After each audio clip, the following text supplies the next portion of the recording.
উপঢৌকন লৈ চক্ৰ বিষয়াই ভূমাফিয়াক ৰক্ষণাবেক্ষণ দিয়াৰ অভিযোগ ধিং চক্ৰ বিষয়াৰ বিৰুদ্ধে ভূমাফিয়াক ৰক্ষণাবেক্ষণ দিয়াৰ অভিযোগ ভূমাফিয়াৰ পৰা উৎকোচ লোৱাৰ অভিযোগ ধিং থানাৰ আৰক্ষীৰ বিৰুদ্ধে এএছআই হৰিকমল দাসে ভূমাফিয়া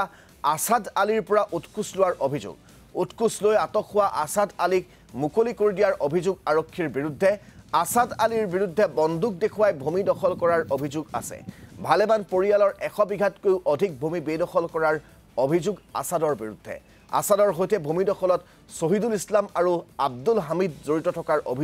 অভিযোগৰ ভিত্তিত আসাদ আলীক আটক কৰিছিল যদিও ৰহস্যজনকভাৱে মুকলি কৰি দিয়ে আৰক্ষীয়ে মুকলি কৰি দিয়াৰ বিনিময়ত আসাদ আলীৰ পৰা আৰক্ষীয়ে 1 লাখ টকা লোৱাৰ অভিযোগ আৰ সেই মাটিতে আমি খেতি কৰি আছিলোঁ আগতে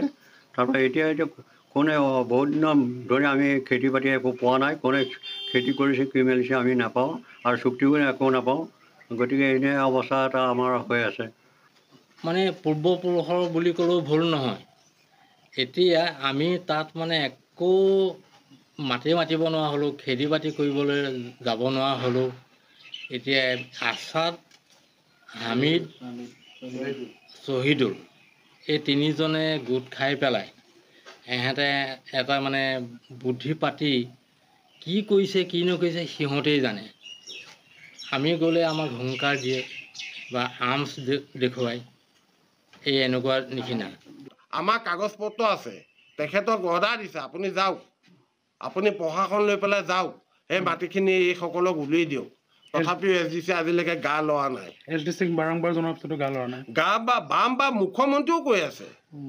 মুখ্যমন্ত্ৰী মহোদয়ে কৈ আছে তথাপিও তেখেতে গা